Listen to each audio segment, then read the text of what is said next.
বৈষ্ণবৈব পঞ্চতত্ত্বাত্মকং কৃষ্ণং ভক্তরূপ স্বরূপকং ভক্তবতরং ভক্তাখ্যাম নমামি ভক্তশক্তিকং। নমো মহাবদন্যায় কৃষ্ণ প্রেম প্রদায়তে কৃষ্ণায় কৃষ্ণ চৈতন্য নাম্নে গৌরতসে নমঃ। হে কৃষ্ণ করুণা সিন্ধু দীনবন্ধু জগৎপতে গোপেশ গোপিকা কান্ত রাধাকান্ত নমস্তুতে। তপ্ত কাঞ্চন গৌরাঙ্গী রাধে বৃন্দাবনেশ্বরী বিশ্ববানুষ্ঠে দেবী প্রণমামি হরিপ্রিয়ে। ওম বৃন্দায় তুলসী দেব্যায় প্রিয়ায় কেশবস্য চ বিষ্ণু ভক্তি পদে দেবী সত্যভক্তায় নমো নমঃ। জয় শ্রী কৃষ্ণ চৈতন্য প্রভু নিত্যানন্দ শ্রী অদ্বৈত গদাধর শিবাসাদি গৌর ভক্তবৃন্দ। হরে কৃষ্ণ কৃষ্ণ কৃষ্ণ হরে হরে, হরে রাম রাম রাম হরে হরে।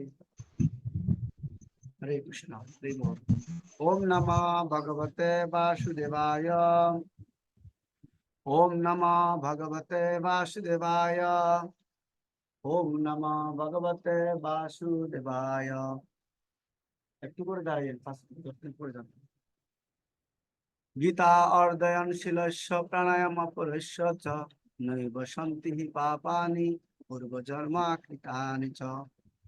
তো ভগবত গীতার মাহাত্ম্যে বলা হচ্ছে। হরে কৃষ্ণ। আপনারা সবাই আমাকে শুনতে পাচ্ছেন?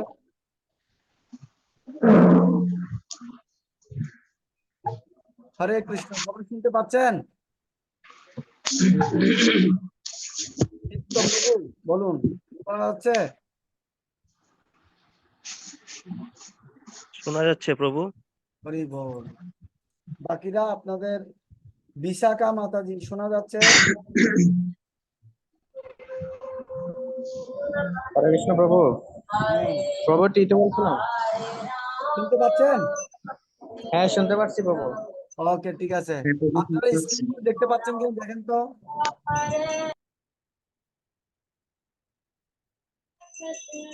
হ্যাঁ, দেখতে পাচ্ছি স্ক্রিন। তো আজকে আমি ওই ল্যাপটপ থেকে ক্লাস দিচ্ছি, এতদিন আমি মোবাইল থেকে দিচ্ছিলাম।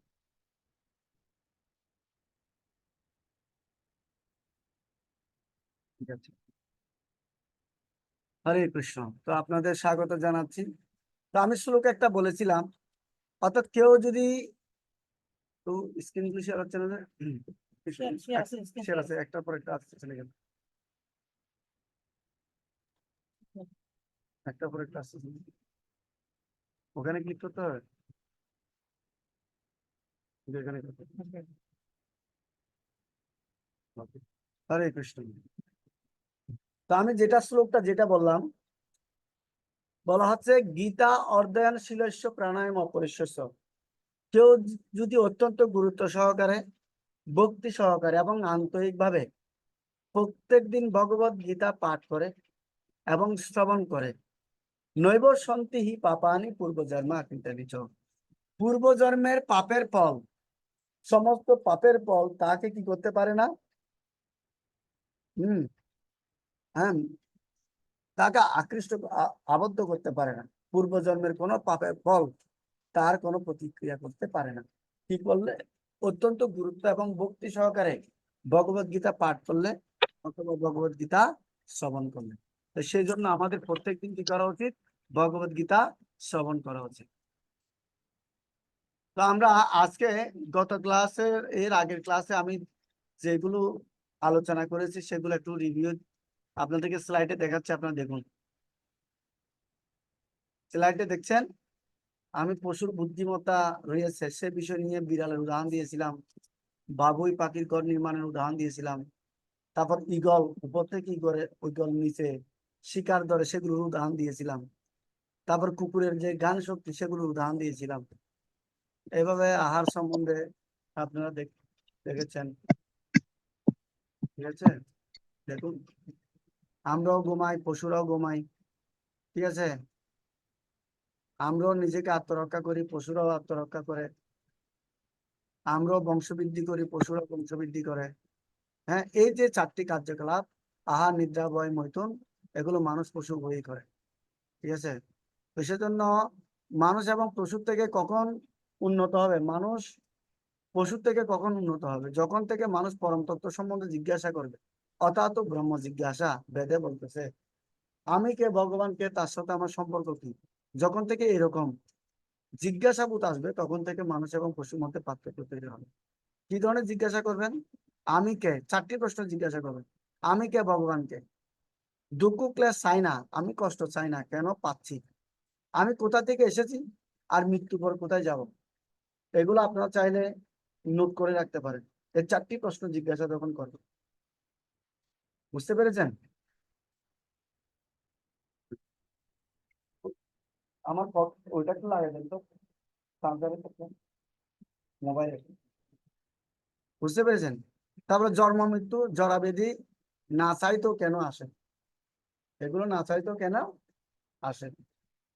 ঠিক আছে, এই যে 4টি প্রশ্ন, এই ধরনের প্রশ্ন আমাদের জিজ্ঞাসা করতে হবে। সিদ্ধান্ত হচ্ছে, অতএব এইসব দুঃখ দুর্দশার কারণ জীবনের প্রকৃত গন্তব্যস্থান হচ্ছে অনুসন্ধানের প্রকৃত বিষয়। হ্যাঁ, তো আমরা উপলব্ধি করতে পারি যে মানুষ হওয়ার জন্য কেবল আহার নিদ্রা বয় মৈথুনই আমাদের জীবনের প্রকৃত উদ্দেশ্য নয়। মানব জীবনের উদ্দেশ্য কেবল দৈহিক কার্যকলাপ থেকে উচ্চতর উন্নতর, তা হচ্ছে পরম সত্য সম্বন্ধে জ্ঞান অর্জন করা। সেই জন্য আমরা 3টি পন্থা জ্ঞান লাভ করার কথা বলেছিলাম। সেগুলো কি কি? প্রত্যক্ষ প্রমাণ, অনুমান প্রমাণ, শব্দ প্রমাণ। সেগুলোর ব্যাখ্যা আমরা দিয়েছিলাম। ঠিক আছে, তো আমরা সেগুলো ব্যাখ্যা করতে গিয়ে আমরা বলেছিলাম প্রত্যক্ষ প্রমাণের 4টা ত্রুটি আছে: ভ্রম, প্রমাদ, বিপলিপ্সা, করুণা পাঠক। অর্থাৎ আমাদের ইন্দ্রিয়গুলোর সীমাবদ্ধতার কথা বলেছিলাম। সেজন্য রাইল লাইনের উদাহরণ দিয়েছিলাম, সূর্যের উদাহরণ দিয়েছিলাম, মরিচিকার উদাহরণ দিয়েছিলাম। আর আমাদের ইন্দ্রিয়গুলো যে 4টি ত্রুটি, সেগুলো এখানে দেখালাম ভ্রম, প্রমাদ, বিপলিপ্সা, করুণা পাঠক। তারপরে আমাদের প্রত্যক্ষ দেখার ক্ষেত্রে কি কি সমস্যা আছে, সেগুলো আমি এখানে বলেছিলাম। প্রভু, প্রভুজি একটু কথা বলেন। তারপরে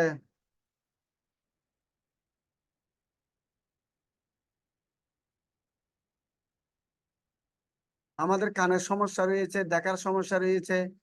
আর যদি বলি যে আমি খুবই অণুবীক্ষণ যন্ত্র দিয়ে সবকিছু দেখতে পারি, ওই অণুবীক্ষণ যন্ত্রটাও কে বানিয়েছে? মানুষ বানিয়েছে। তো মানুষে যা কিছু করে তার মধ্যে ভুল থাকতে পারে। ঠিক আছে, কানের শ্রবণ ক্ষমতার সম্বন্ধে আমি আলোচনা করেছিলাম গত ক্লাসে, এর আগের ক্লাসও আলোচনা করেছিলাম। এই চিত্রগুলো আপনাদের দেখিয়েছিলাম। ঠিক আছে, অনুমানের মাধ্যমে জ্ঞান লাভ করা যাবে না সেটাও বলছি। হাতির উদাহরণ দিয়েছিলাম, তারপরে ট্রেইলারের উদাহরণ দিয়েছিলাম, আরো অনেক কিছু দিয়েছিলাম।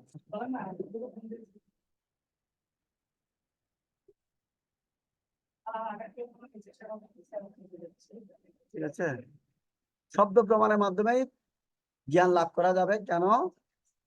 যিনি সমস্ত শব্দ প্রমাণের মাধ্যমে এই জ্ঞান হচ্ছে ত্রুটি মুক্ত। কেননা পরমেশ্বর ভগবান যিনি, তার কোনো কি নাই?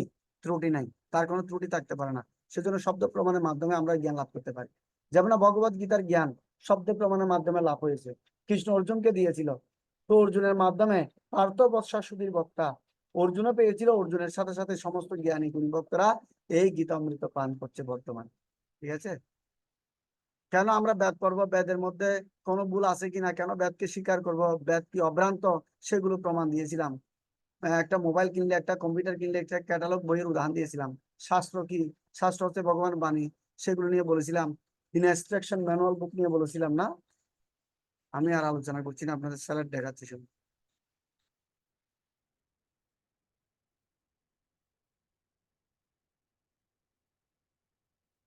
আর অপন্থা ও অবরহ পন্থার সময় বলছিলাম।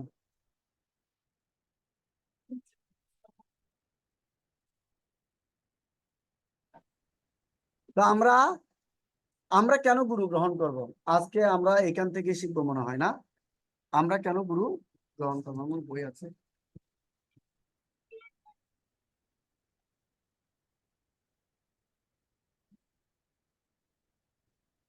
আজকে খুবই গুরুত্বপূর্ণ টপিক আমরা আলোচনা করব। কেন গুরু গ্রহণ করব অলরেডি আমরা গত ক্লাসে আলোচনা করে নিয়েছিলাম। সেখানে আমি বাসের উদাহরণ দিয়েছিলাম, অসুস্থ হলে রুগী ডাক্তারের কাছে যাওয়ার উদাহরণ দিয়েছিলাম। আমরা রেডিও টেলিভিশনে যে সমস্ত পত্রিকাগুলো দেখি, নিউজগুলো পাই, সেগুলো আমরা বিশ্বাস করি। ফ্যান এটাও বন্ধ করে দেন, লাগবে না আমার। ঠিক আছে, তো সেগুলো উদাহরণ দিয়েছিলাম।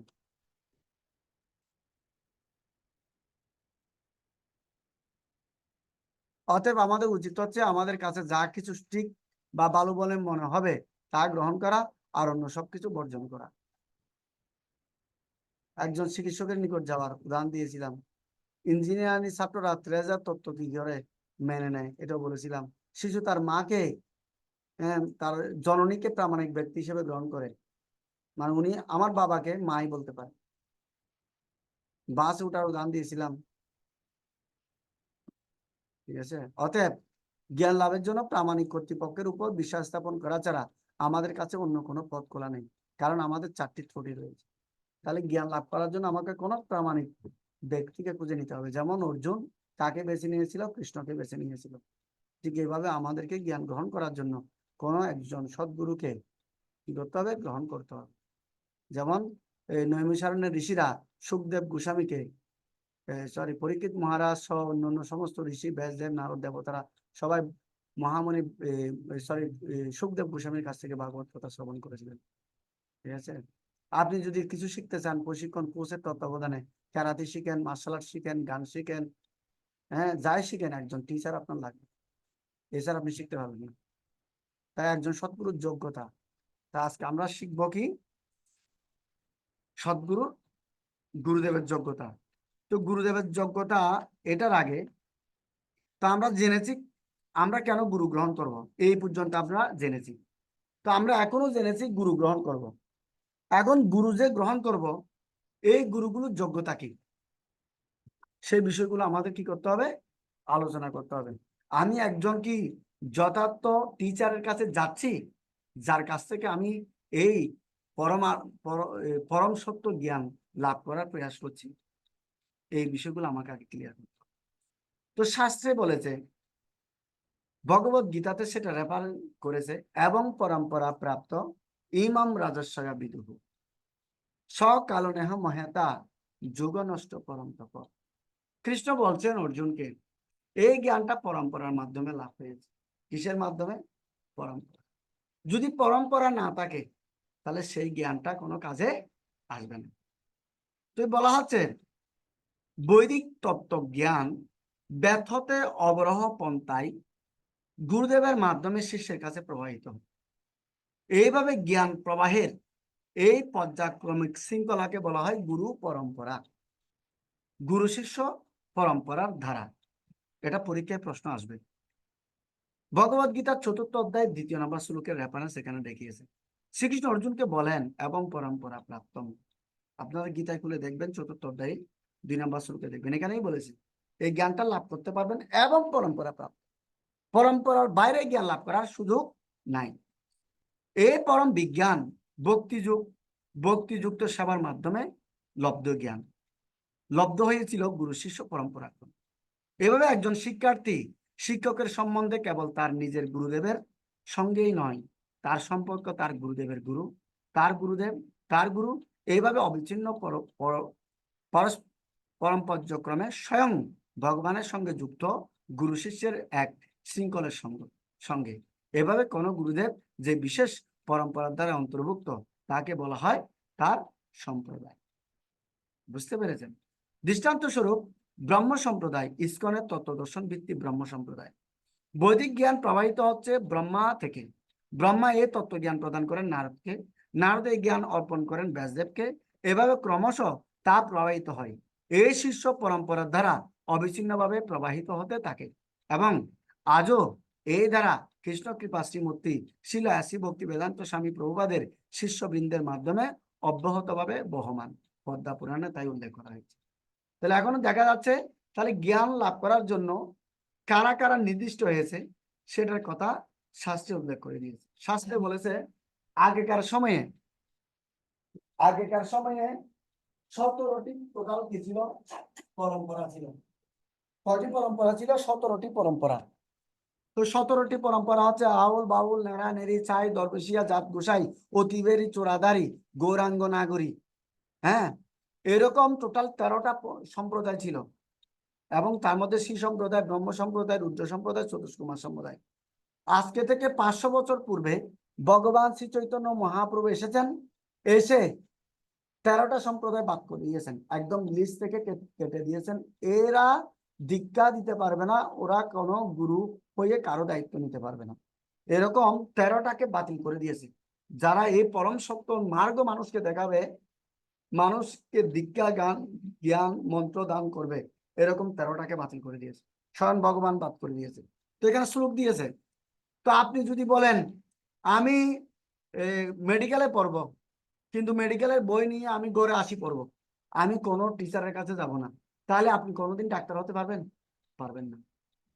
আপনাকে ডাক্তার হতে হলে কোনো প্রামাণিক প্রতিষ্ঠানে গিয়ে পড়ালেখা করতে হবে, কোনো শিক্ষা প্রতিষ্ঠানে গিয়ে আপনাকে অর্জন করতে হবে, তবে আপনাকে স্বীকৃতি দেওয়া হবে। ঠিক একইভাবে সমস্ত জ্ঞান যারা প্রদান করবে তাদের জন্য 4টা ইউনিভার্সিটি আছে এই কলেজে। কয়টা ইউনিভার্সিটি? 4টা ইউনিভার্সিটি। ভগবান বলছেন, পদ্মা পুরাণের উল্লেখ করা হয়েছে, সম্প্রদায় বিহীনা যে মন্ত্রাস্ত নিষ্ফলাম তাহা অত কল ভবিষ্যন্তি চৌতর সম্প্রদায়। অর্থাৎ যারা সম্প্রদায়ভুক্ত নয়, অর্থাৎ এই 4টি সম্প্রদায়ের অন্তর্ভুক্ত নয়, ওই 4টি ইউনিভার্সিটি থেকে জ্ঞান লাভ করে নাই, কি হবে?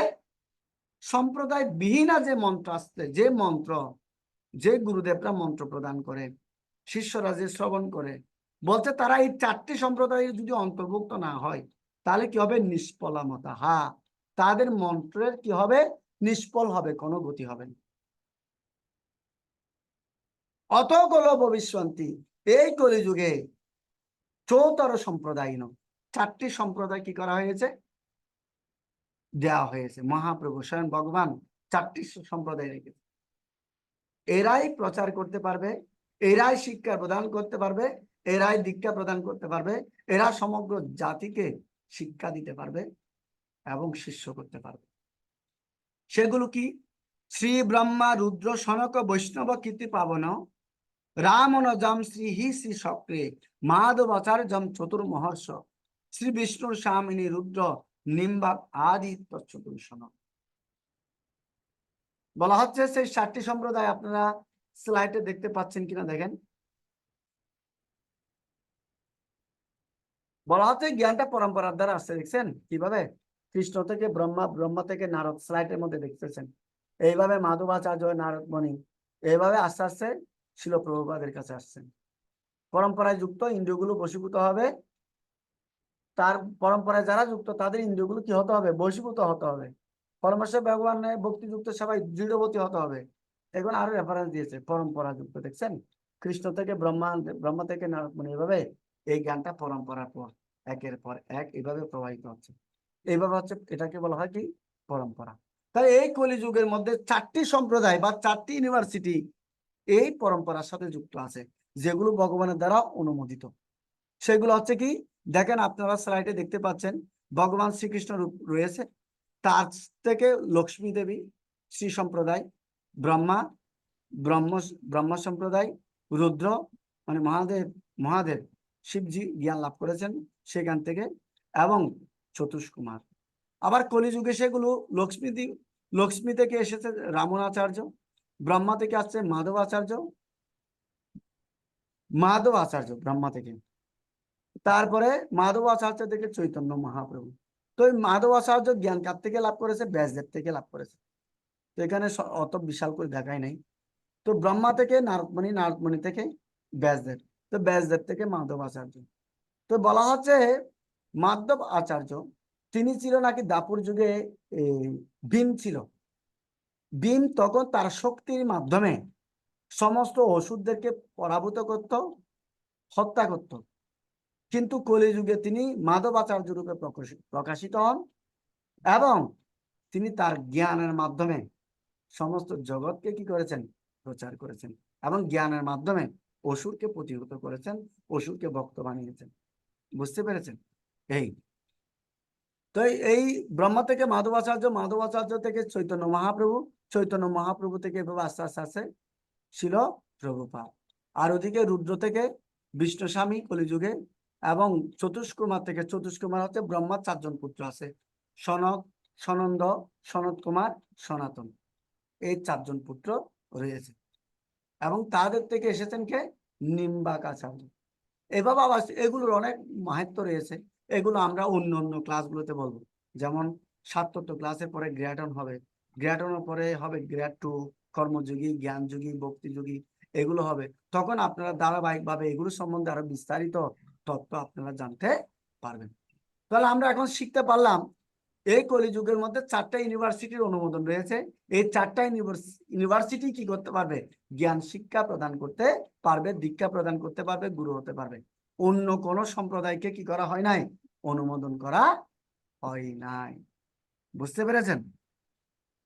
তো উপরোক্ত শ্লোকগুলোতে ব্যাখ্যা করা হয়েছে যে কেউ যদি প্রামাণিক চতুর্সম্প্রদায় অর্থাৎ শ্রী, ব্রহ্মা, রুদ্র, কুমার সম্প্রদায়ের কোন একটি সঙ্গে গুরু পরম্পরার দ্বারা যুক্ত না হন, তাহলে যে মন্ত্রই তিনি জপ করুন না কেন তা নিষ্ফল হবে।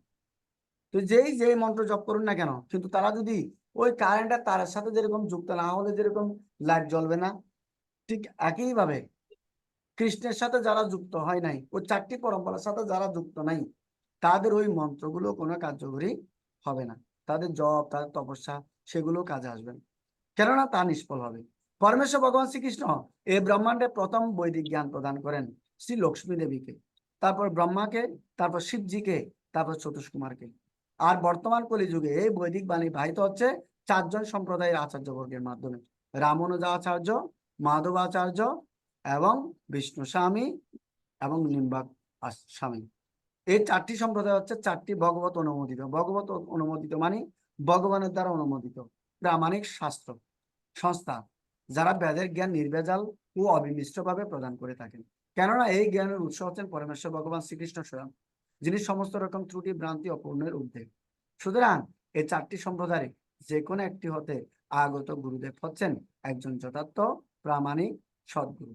সেজন্য ভগবদ গীতা শ্রবণ করা উচিত এই রকম কোন প্রামাণিক সদ্গুরু নিকট থেকে। বুঝতে পেরেছেন? তো এখন এইভাবে আমাদেরকে কি করতে হবে? এই শাস্ত্র জ্ঞান শ্রবণ করতে হবে। আসলে আমরা কোন পরম্পরায় যুক্ত, আমাদের এই 4টি পরম্পরার মধ্যে আমরা আছি কিনা। হরে কৃষ্ণ, হরে কৃষ্ণ। আপনারা সবাই আছেন? হ্যাঁ প্রভু। শুনতে পাচ্ছেন তো? হ্যাঁ প্রভু, শুনতে পাচ্ছি। হ্যাঁ। তো বলা হচ্ছে এখন গুরুদেবের যোগ্যতাটা কি, আমি একটু আর একটু বলি। বলছে এই যে 4টি সম্প্রদায় আমি এখানে স্ক্রিনে দেখাচ্ছি, এর থেকে এই 4টি সম্প্রদায় ব্যতীত অন্য কোনো জায়গা থেকে যদি আমরা দীক্ষা নিই, তাহলে সেটার কোনো ফল হয় না। পদ্মা পুরাণে সেটা সম্বন্ধে বলেছে, আমি একটু আগে আলোচনা করেছি। অর্থাৎ যে ব্যক্তি যথার্থ সম্প্রদায় বা গুরু পরম্পরা থেকে বিযুক্ত, সেই যে মন্ত্রই জপ করুন না কেন তার নিষ্ফল বলে বিবেচিত হয়। তাই মহাপ্রভু সম্প্রদায় থেকে দীক্ষা গ্রহণ করেছেন এবং এই 4টি সম্প্রদায় থেকে 2টি করে শিক্ষা গ্রহণ করেছেন। অন্যান্য ক্ষেত্রে এমন হতে পারে যে কেউ তার গুরুদেবের ঠিক মতো না জেনে শুনে দীক্ষা নিয়েছে, আর পরে জানতে পেরেছে যে গুরু হচ্ছেন মায়াবাদী কিংবা সহজিয়া। তো অনেক জায়গায় সেটা দেখা যায়, কোন একজন ব্যক্তি একজন সাধারণ গুরুর কাছে দীক্ষা নিয়েছে যিনি সদ্গুরু নন, এরকম কেউ যদি অবৈষ্ণব গুরুর নিকট হতে মন্ত্র গ্রহণ করেন, তাহলে তার পক্ষে বৈষ্ণব গুরুর নিকট পুনরায় মন্ত্র গ্রহণের জন্য শাস্ত্রের বিধান দেওয়া হয়েছে। শাস্ত্রে এটা বলা হয়েছে, কোন ব্যক্তি যদি বৈষ্ণবের কাছ থেকে কি না করে, দীক্ষা গ্রহণ না করে, তাকে পুনরায় তাকে বৈষ্ণবের কাছ থেকে কি করতে হবে? দীক্ষা গ্রহণ করতে হবে। বুঝতে পেরেছেন? সেজন্য শাস্ত্রে বলা হচ্ছে অবৈষ্ণব উপদিষ্টেন মন্ত্র নিরয়ত ভজেত। যারা কৃষ্ণ ভক্ত বৈষ্ণব নয়, তাদের যে মন্ত্র, তারা যে মন্ত্র প্রদান করে বলছে নিরয়ত ভজেত, এই সমস্ত মন্ত্রগুলো ত্যাগ করতে বলছে, অর্থাৎ এদেরকে বাদ দিতে বলছে। পূর্ণ বিধিনা সমক গ্রাহ্য বৈষ্ণবত সগুরু। সেজন্য বৈষ্ণব গুরু থেকে কি করতে বলছে? মন্ত্র শ্রবণ করতে বলা হচ্ছে। তো বুঝতে পেরেছেন? এখন সেই গুরুদেবটাকে আমরা গুরুদেব থেকে কি করব? মন্ত্র গ্রহণ করবো, এবং সদ্গুরু থেকে। এবং এই 4টি সম্প্রদায়ের মধ্যে যে কোনো একটি সম্প্রদায়, যেমন আমাদের ইসকন হচ্ছে ব্রহ্ম সম্প্রদায়, বাংলাদেশের মধ্যে শুধু একটাই পরম্পরা আছে, সেটা হচ্ছে ব্রহ্মমাধ্য গৌড়ীয় সম্প্রদায়, অর্থাৎ ইসকনের তত্ত্বাবধানে যে পরম্পরাটা রয়েছে। আর বাকি পরম্পরা তিনটা, সেটা ইসকনে এই ইয়াতে রয়েছে, ইন্ডিয়া ভারতবর্ষের বিভিন্ন জায়গায়, দক্ষিণে বালাজির দিকে রয়েছে, তারপরে বৃন্দাবনে রয়েছে, এরকম অন্য জায়গায় রয়েছে। কিন্তু মাত্র বাংলাদেশে শুধুমাত্র একটাই পরম্পরা রয়েছে, অন্য কোনো পরম্পরা বাংলাদেশে নাই। সেজন্য আমাদের সব আগে বুঝতে হবে, শিখতে হবে। আচার্য মাম বিজানিয়াম অবমান্যতে কহরচিত নাম অর্থ বুদ্ধ শুনেছে সর্বদেব দেবময় গুরু। আচার্য অর্থাৎ একজন গুরুদেবকে আমার থেকে অভিন্ন বলে মনে করা উচিত। আমার মানে কৃষ্ণ থেকে। কখনো কোনোভাবে তাকে অশ্রদ্ধা করা উচিত নয়, তাকে একজন সাধারণ মানুষ বলে মনে করা উচিত নয়, তার প্রতি ঈর্ষান্বিত হওয়া উচিত নয়, কেননা তার মধ্যে সমস্ত দেবতার অধিষ্ঠান রয়েছে। সাক্ষাৎ রীতেন সমস্ত শাস্ত্রই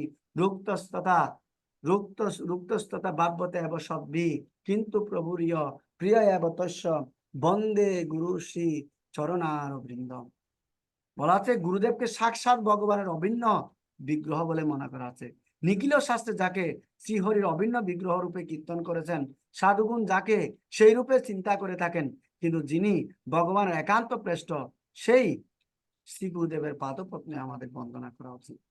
জীবের নিস্তার লাগি নন্দ সুত হরি ভুবনে প্রকাশন গুরু রূপ ধরি। গুরু কৃষ্ণ রূপ হন শাস্ত্রের প্রমাণে, গুরু রূপে কৃষ্ণ কৃপা করেন ভক্তগণে।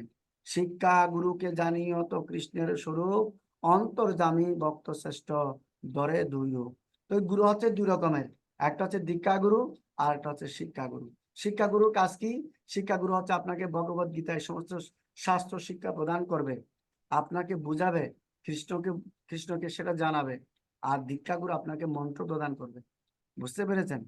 তাহলে শিক্ষা গুরু তো জানিও কৃষ্ণের স্বরূপ, অন্তর্যামী ভক্ত শ্রেষ্ঠ দরে দুরূপ। দীক্ষা গুরু শিক্ষা গুরুকে জানিও কৃষ্ণেরও স্বরূপ, অন্তর্যামী ভক্ত শ্রেষ্ঠ দরে দুই রূপ। জীবের সাক্ষাৎ নাহি তাতে গুরু চৈত্য রূপে, শিক্ষা গুরু হয় কৃষ্ণর মহন্ত স্বরূপে।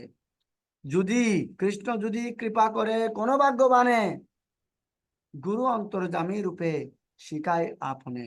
তাই হে ভগবান, পরমার্থ বিজ্ঞানের কবি ও অভিজ্ঞ ভক্তরা ব্রহ্মার মতো দীর্ঘায়ু প্রাপ্ত হয়েও আপনার কাছে তাদের কৃতজ্ঞতা ব্যক্ত করতে সমর্থ হন না, কারণ আপনি দেহধারী জীবদের সমস্ত অশুভ বিদরিত করে আপনার কাছে যাওয়ার পথ প্রদর্শন করে বাইরে আচার্য রূপে অন্তরে পরমাত্মা রূপে নিজেকে প্রকাশ করেন।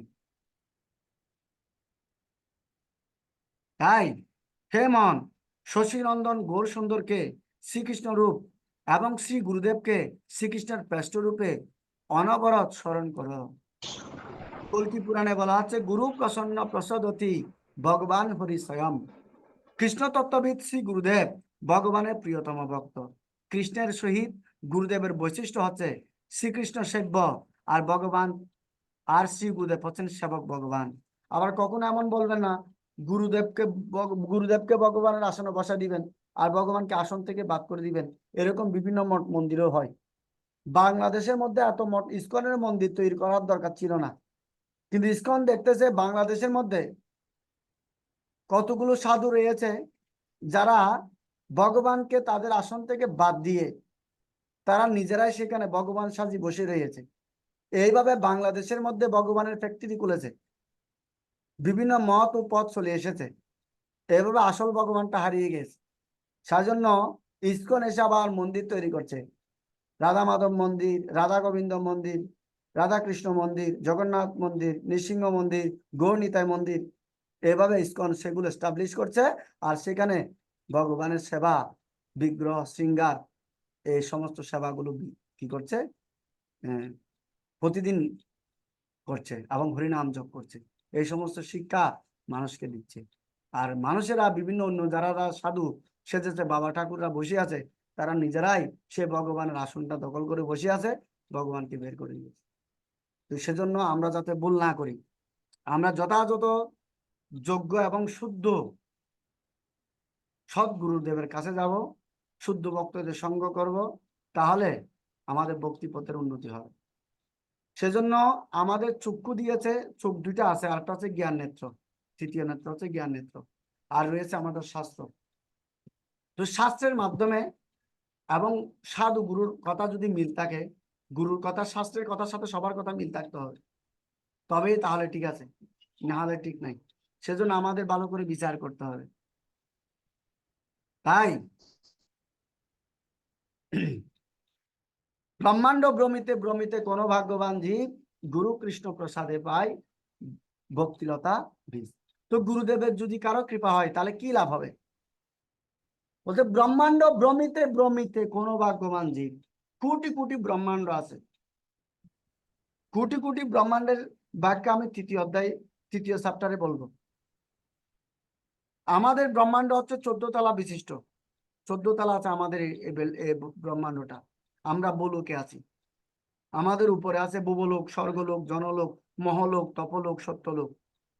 আর আমাদের নিচে আছে কি? অতল, বিতল, সুতল, তলাতল, মহাতল, রসাতল, পাতাল। পাতাল লোকের দক্ষিণ পাশে নরক। এরকম 14টা মিলে একটাকে কি বলা হয়?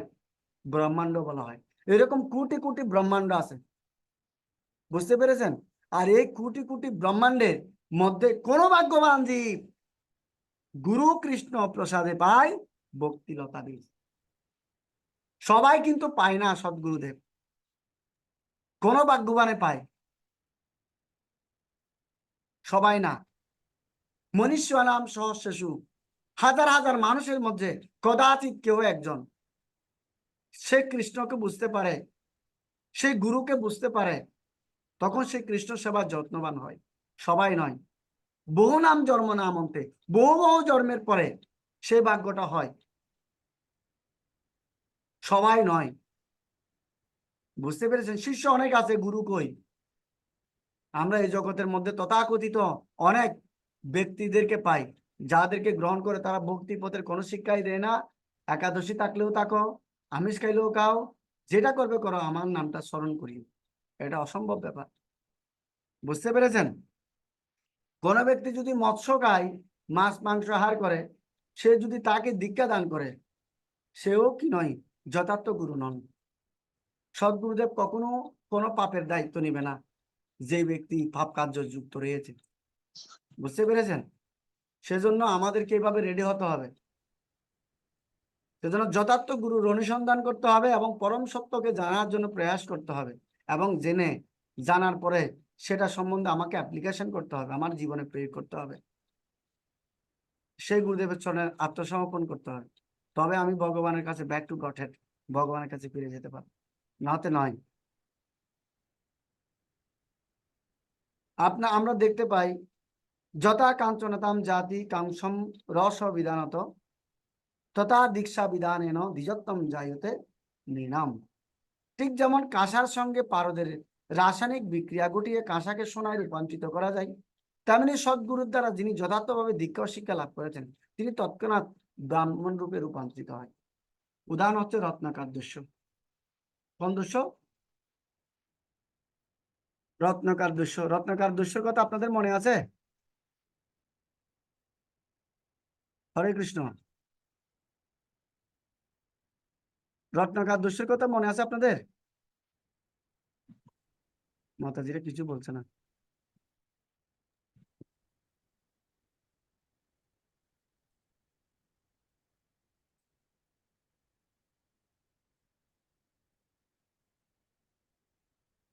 ঠিক আছে।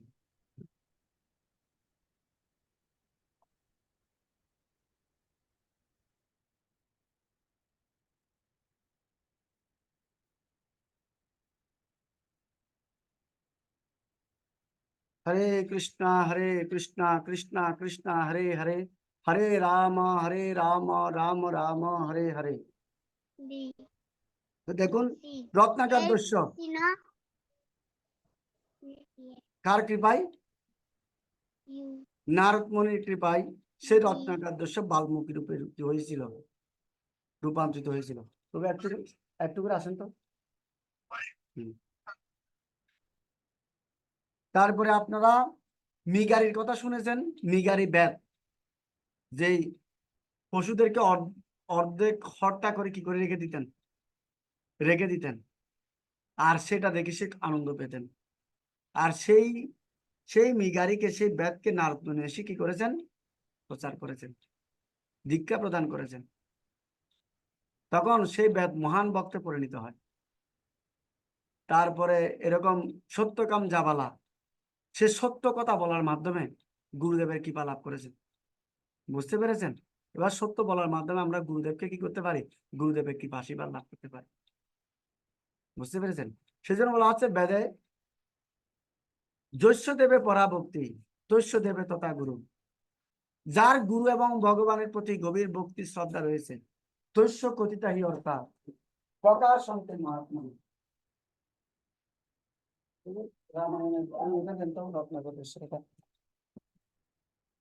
জীবনের প্রস্তুতি আছে। আপনারা স্ক্রিন দেখতে পাচ্ছেন সবাই? হরে কৃষ্ণ।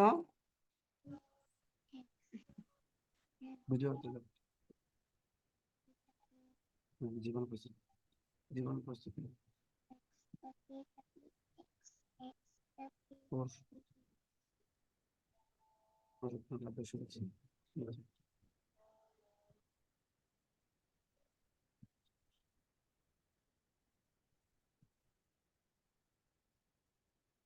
হরে কৃষ্ণ।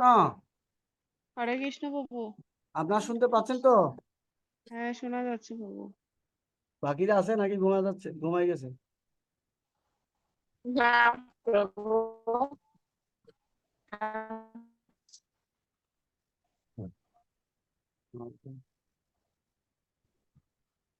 স্ক্রিন দেখতে পাচ্ছেন?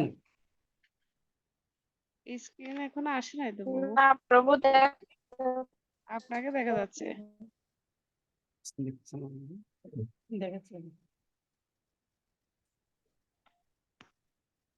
এখন দেখতে পাচ্ছেন?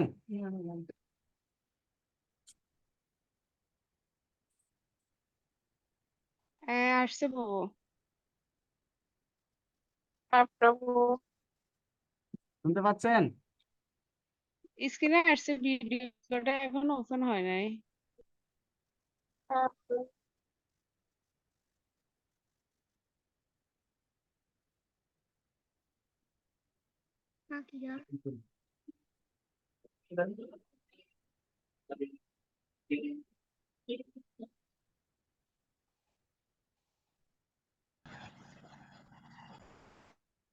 क्या तुम्हें मुझसे भय नहीं लग रहा ब्राह्मण? मैं रत्नाकर हूँ। मैं नारद हूँ रत्नाकर, तुम्हारा अतिथि, ওদিকে যা বসা। और मैं निर्भय हूँ। क्या तुम निर्भय हो? क्या मतलब है तुम्हारा? न मुझे प्राणों का भय है, न सफलता का, न कल का, न कलंक का। और कोई भय है जो तुम जानते हो? अब तुम बताओ, क्या तुम निर्भय हो? हाँ, मैं निर्भय हूँ। मुझे न प्राणों का भय है, न असफलता का, न कल का, न कलंक का। तो फिर यह मन में छिप कर क्यों रहते हो? क्या राजा से डरते हो? नहीं। प्रजा से डरते हो? नहीं। पाप से डरते हो? नहीं। तो फिर यह छिप कर क्यों रहते हो?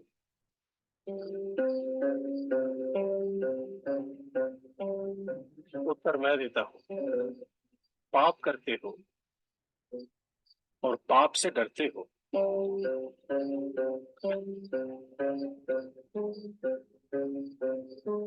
मैंने तुम्हारे बारे में बहुत सुना है।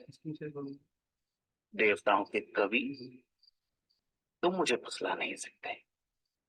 न मैं पाप से डरता हूं, न पुण्य से, न देवताओं से, न दानवों से, न राजा से, न राज्य से, न दंड से, न विधान से। मैंने राज्य के साथ द्रोह किया है, मैंने समाज के साथ द्रोह किया, इसलिए यहां पीहड़ों में रहता हूं। ये प्रतिशोध है मेरा। क्या था वो पाप जिससे तुम डरते हो? इतना मत उकसाओ कि मैं तुम्हारी हत्या कर पाऊं। नारद, इतना तो मैं जान ही चुका हूं कि पाप और पुण्य की परिभाषा हमेशा ताकतवर तय करते हैं और उसे कमजोरों पर थोपते हैं। मैंने साम्राज्यों का विस्तार देखा है, हत्या से, बल से, छल से। मैंने वाणिज्य का विस्तार देखा है, कपट से, अनीति से, अधर्म से। वो पाप नहीं था। मैं सैनिक था, दुष्ट और निर्दयी सौदागरों की भी रक्षा की। वो पाप नहीं था। युद्ध में हारे हुए लोगों की स्त्रियों के साथ पशुता का व्यवहार करने वाले सैनिकों की हत्या क्या की मैंने? मैं पापी हो गया। राजा, सेना और सेनापति का अपराधी हो गया मैं। क्या वो पाप था? दूसरों का पाप अपने पाप को सही नहीं ठहरा सकता रत्नाकर। मैं पापी नहीं हूं। कौन निर्णय करेगा? वो जो इस यात्रा में तुम्हारे साथ है या नहीं है? क्या तुम्हारी पत्नी, तुम्हारा पुत्र इस पाप में तुम्हारे साथ है? हाँ, वो क्यों नहीं साथ होंगे? मैं जो ये सब करता हूँ उनके सुख के लिए तो करता हूँ। तो जो तुम्हारे साथ है उन्हीं को निर्णायक बनाते हैं। जाओ, अपनी पत्नी से, अपने पुत्र से, अपने पिता से, अपने निकट संबंधियों से पूछ कर आओ, जो तुम कर रहे हो क्या वो पाप नहीं है? और क्या वो सब इस पाप में तुम्हारे साथ है, इस पाप के भागीदार हैं? सरदार, ये ब्राह्मण बहुत बोलता है, इसे मार दे।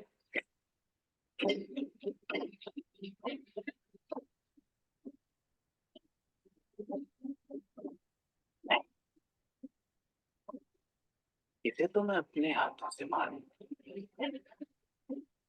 परंतु पहले इसके प्रश्नों के उत्तर तो दे दूं।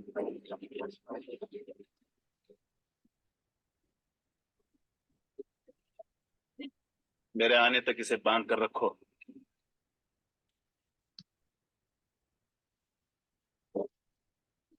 बड़ी नजर रखना इस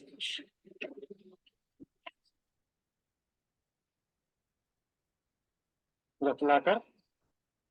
बेटा, आज बहुत जल्दी आ गए तुम। कोई मोटा आसामी हाथ लगाए क्या?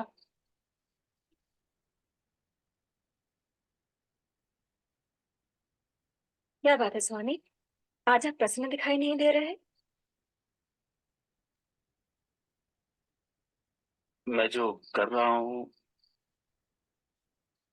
क्या वो पाप है? ये तो कैसी बहकी बहकी बातें कर रहा है आज। तूने ज्यादा पी ली है क्या? क्या तुम मेरे पाप में भागीदार हो? ये तो क्या पूछ रहा है? क्या तुम मेरे पाप में भागीदार हो? नहीं स्वामी, मैंने आपके सुख में दुख में साथ देने की कसम खाई है। आपके पाप में भागीदार होने की नहीं।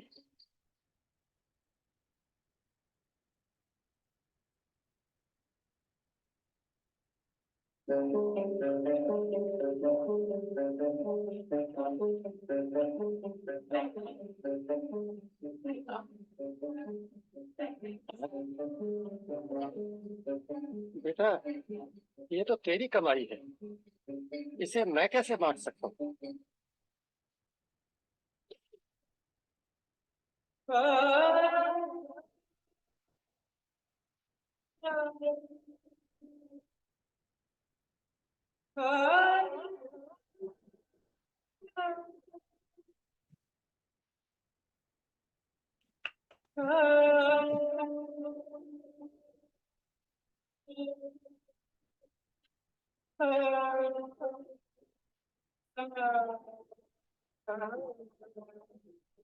आपका पथ शुभ हो स्वामी।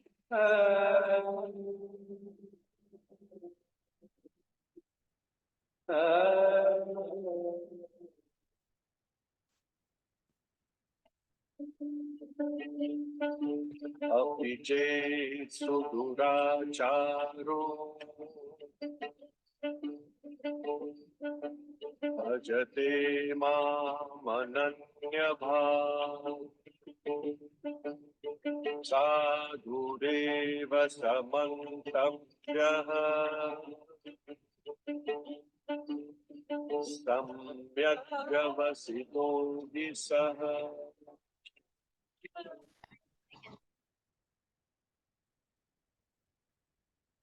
तुम्हारे साथी मुझे अकेला छोड़ जा चुके हैं रत्नाकर।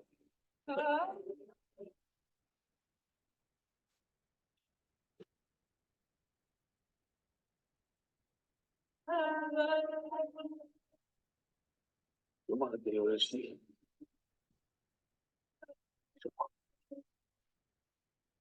अब तो मैं भी अकेला ही हूँ। नहीं रत्नाकर, तुम ही अपने मित्र और तुम ही अपने शत्रु हो। तुम्हारे पुराने संसार की रचना भी तुम ही ने की थी, तुम्हारे नए संसार की रचना भी तुम ही करोगे। इसलिए उठो और अपने पुरुषार्थ से अपना भविष्य लिखो। वाह वाह, तुम्हारा पद शुभ हो जाए। वचन रचनमेकं केवलं चाकलय्य ध्रुवपदमपि यातो यत्कृपातो ध्रुवोऽयं सकलं शरणपात्रं ब्रह्मपुत्रं नतोऽस्मि। इस कहानी के इस डाकू ने अपने संसार को छोड़ फिर एक नए संसार की रचना की, जिसे हम रामायण के नाम से जानते हैं। इतिहास कहता है कि अतीत का डाकू रत्नाकर ही भविष्य में राम कथा का रचयिता वाल्मीकि बने। ठीक कहा था देवर्षि नारद, असीम संभावनाओं का स्वामी मनुष्य काश खुद को पहचान पाता।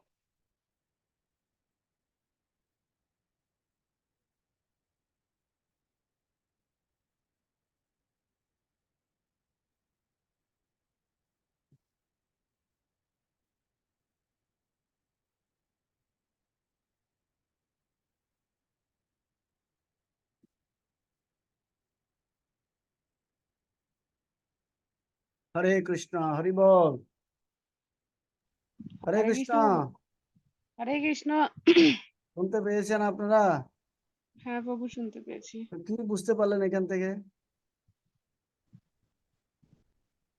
বুঝতে বলেন। পেরেছি বলতে প্রভু রত্নাকর দস্যু তার পরিবারের জন্য আপনার অবৈধ কাজ করছে, আপনার তারপরে ডাকাতি করতো। এখন পরবর্তীতে কেউ তো তার পাপের ভাগিদার নিতেছে না। হুম। তদ্রূপ ভগবানের সান্নিধ্য লাভ করলে মনে হয় যে আমাদের পাপ মোচন হবে, ভগবানের সেবা করলে ওইটা বিফলে যাবে না। ও তো পরিবারের জন্য অনেক কিছুই করছে। কিন্তু আর কেউ বলবে?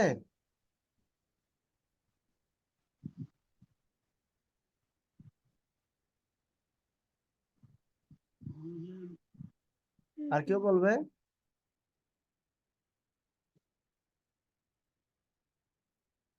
হরে কৃষ্ণ।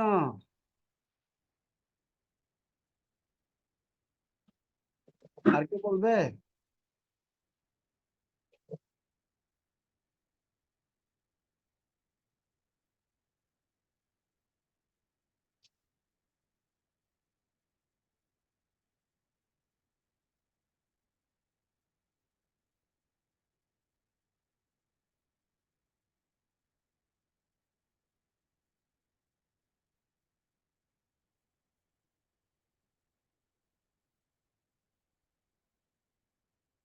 হরে কৃষ্ণ।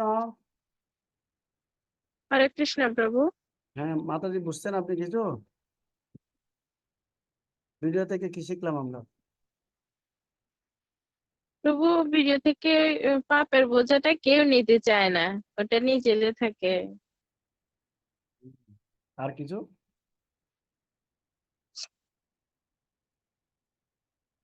উপাসনা মাতাজি। হ্যাঁ প্রভু। ঠিক আছে। তো আমি এখান থেকে আরেকটা বিষয় মানে এখানে লেসন দিতে চেয়েছিলাম, সেটা হচ্ছে নারদ মুনির মতন সদ্গুরুদেবের কৃপায় বাল্মীকি এই রত্নকার দস্যু মতন মহাপাপিষ্ট কি হয়েছিল, উদ্ধার হয়েছিল। অর্থাৎ সদ্গুরুর মাধ্যমে যখনই আমরা সদ্গুরুর সান্নিধ্যে যাব, তখন এইভাবে আমরা কৃপা লাভ করতে পারবো। যত খারাপ ব্যক্তি হই না কেন, অপিচেত সুদূরাচার ভজেতে মা মনোন্নবাক সাধুরেব সমন্তভ্য সম্যক ব্যবস্থিত হইস। অত্যন্ত পাপিষ্ট ব্যক্তি, পৃথিবীর মধ্যে সবচেয়ে বড় পাপী ব্যক্তিও যদি কি করে, কৃষ্ণ ভক্তি করে এবং কৃষ্ণ ভক্ত সদ্গুরুদেবের সান্নিধ্যে যায়, তার সমস্ত পাপ থেকে মুক্ত হয়ে সেও মহান হতে পারে। ফর এক্সাম্পল, আজকে থেকে যখন 1966 সালে ইসকন প্রতিষ্ঠা করেন শিল প্রভুপাদ, ওনার কোনো টাকা পয়সা ছিল না। তিনি মাত্র 40 টাকা নিয়ে কোথায় গিয়েছেন? ইন্ডিয়াতে গিয়ে পাশ্চাত্য দেশে গিয়েছিলেন, আমেরিকায় গিয়েছিলেন মাত্র 40 টাকা নিয়ে। সেখানে তিনি 10,000 শিষ্য করেন শিল প্রভুপাদ। যারা ছিল হিপি, হিপি মানে এমন একটা জায়গা এই আমেরিকার মধ্যে যারা মদ খেত, অবৈধ খারাপ কাজ করত এবং কত রকমের পাপ কর্ম করত। মানে তারা বাড়িতে থাকতো না কেউ, এখানে মানে মদ খেত একটা ক্লাবের মধ্যে, তারা এরকম এইভাবে থেকে যেত, এরকম নিকৃষ্ট স্তরের ছিল।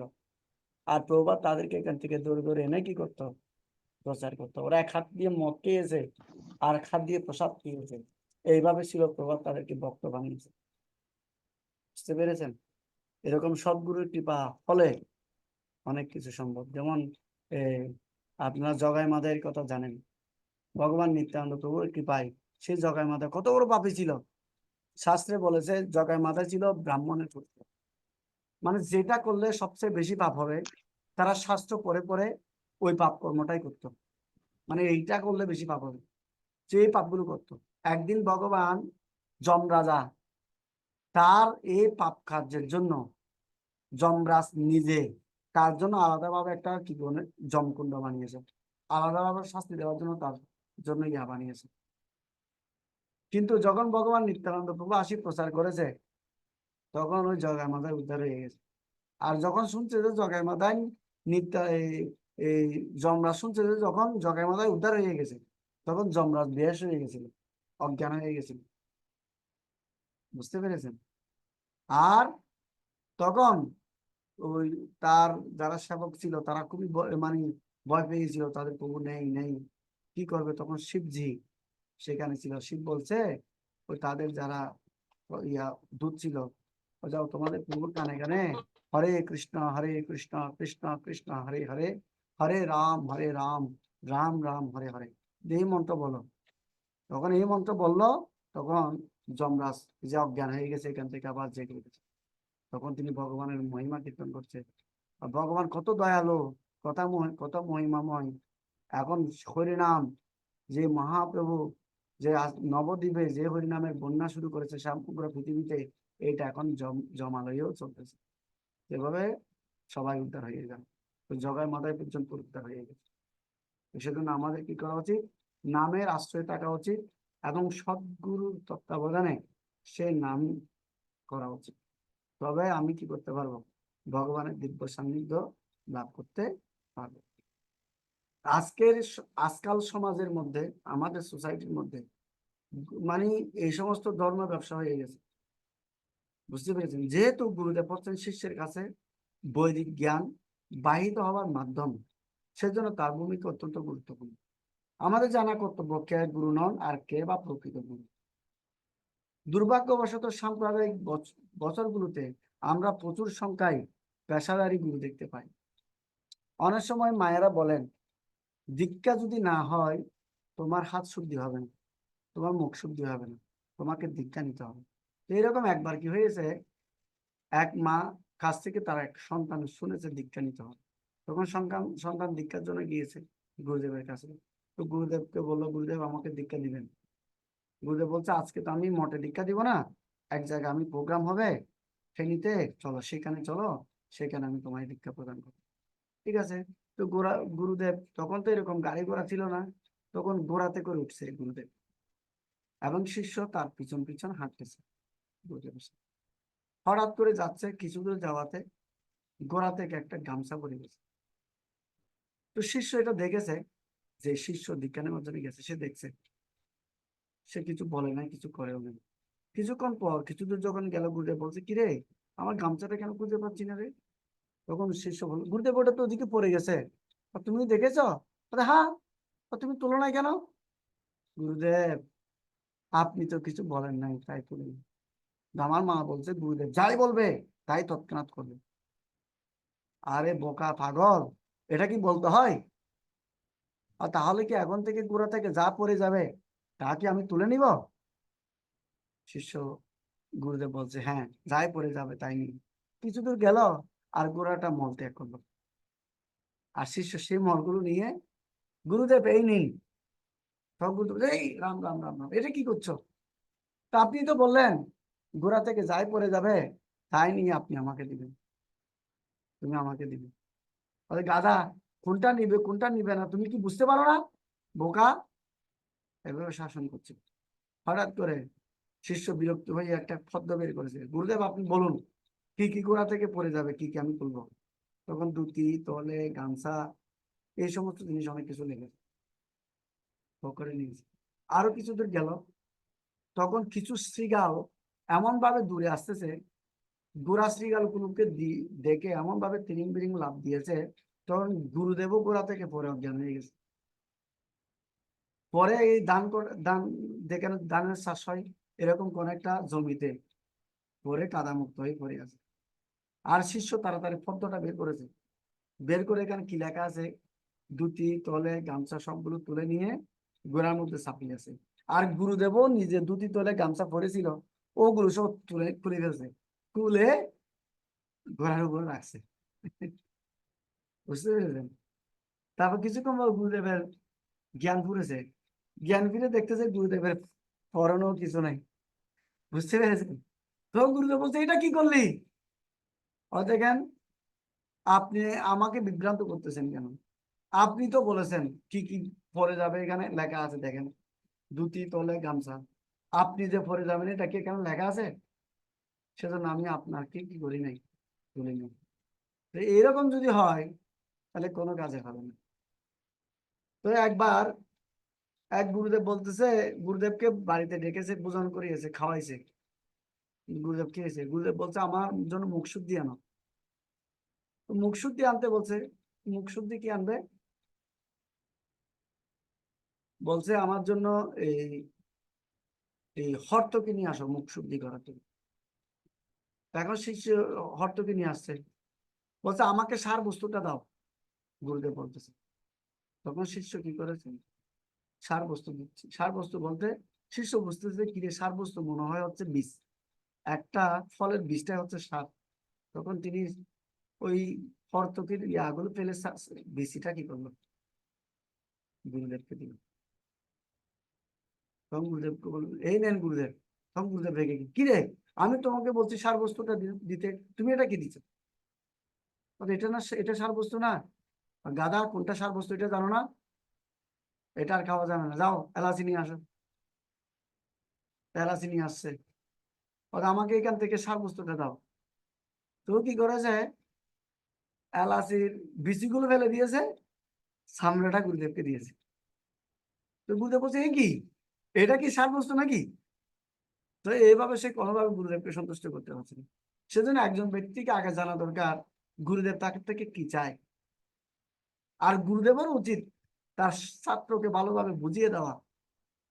এইভাবে তাহলে তারা কি হবে, দুইজনেই মানে একজন একজনকে বোঝাতে সক্ষম হবে।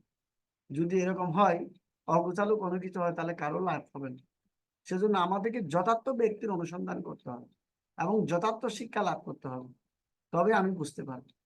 আজকের এই সংসারের মধ্যে যথার্থ শিক্ষা কেউ দেয় না, সবাই ভগবান হতে চায়, সেজন্য সবাই ভগবান সেজে বসে আছে। বুঝতে পেরেছেন? তাই দুর্ভাগ্যবশত সাম্প্রতিক বছরগুলোতে আমরা প্রচুর সংখ্যায় পেশাদারী গুরুদেব এবং স্বঘোষিত বা শিষ্য ঘোষিত বন্ড অবতারদের দেখতে পাচ্ছি, যারা কিছু গুপ্ত মন্ত্র মিথ্যা প্রতিশ্রুতি দেওয়ার জন্য নানান নামে উপন্দিতে ভালো রকম দক্ষিণা নিয়ে থাকে। তাদের শিষ্যদেরকে সমস্ত রকমের বৈদিক বিধিনিষেধ লঙ্ঘন করার অনুমোদন দেয়। কোন বিধিনিষেধ পালন করার কথা বলে না। একদিন নিরামিষ খাইলে খাও, না খাইলে খাইও না, এরকম। বুঝতে পেরেছেন?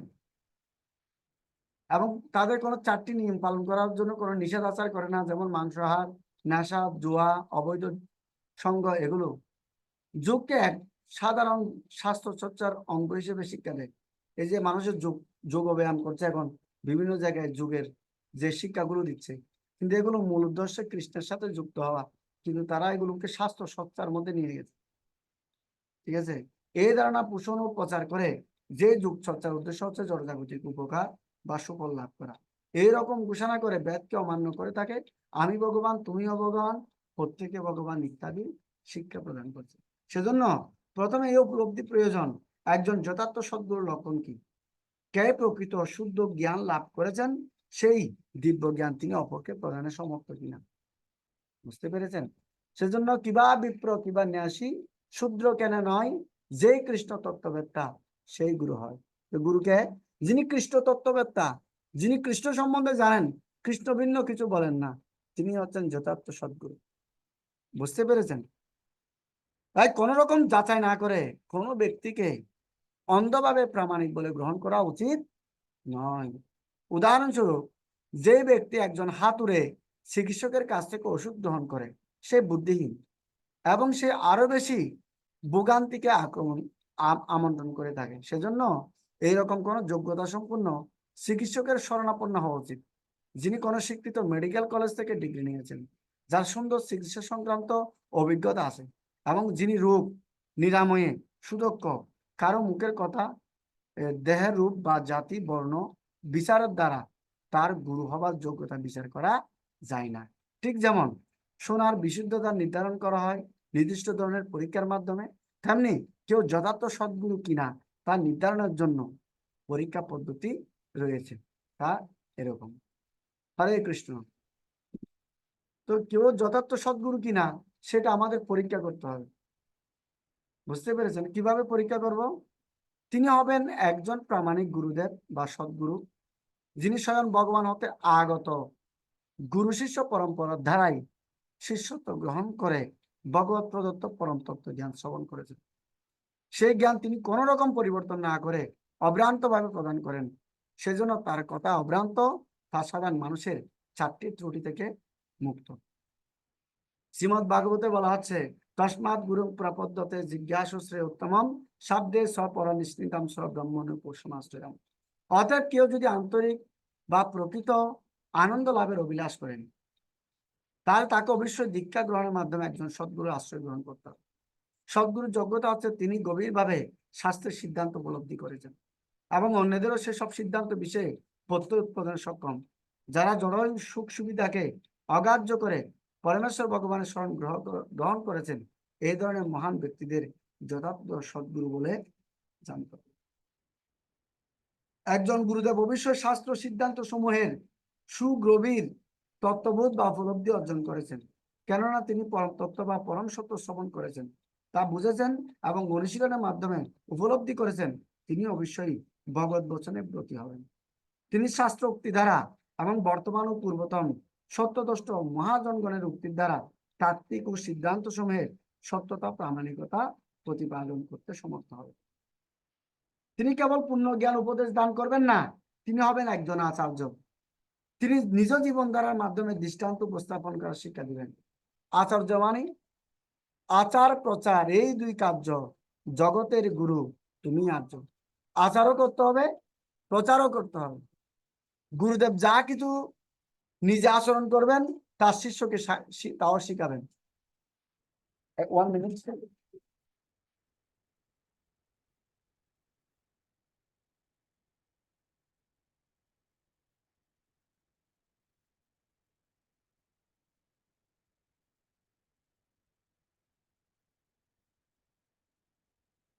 হরে কৃষ্ণ।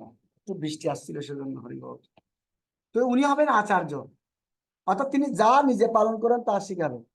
অনেক সময় দেখবেন গুরুরা নিরামিষ খাচ্ছে, কিন্তু শিষ্যদেরকে নিরামিষ খাওয়ার কথা বলেন, একদিন খাইলেও খাও, না খাইলেও না খাও, এরকম হবে না।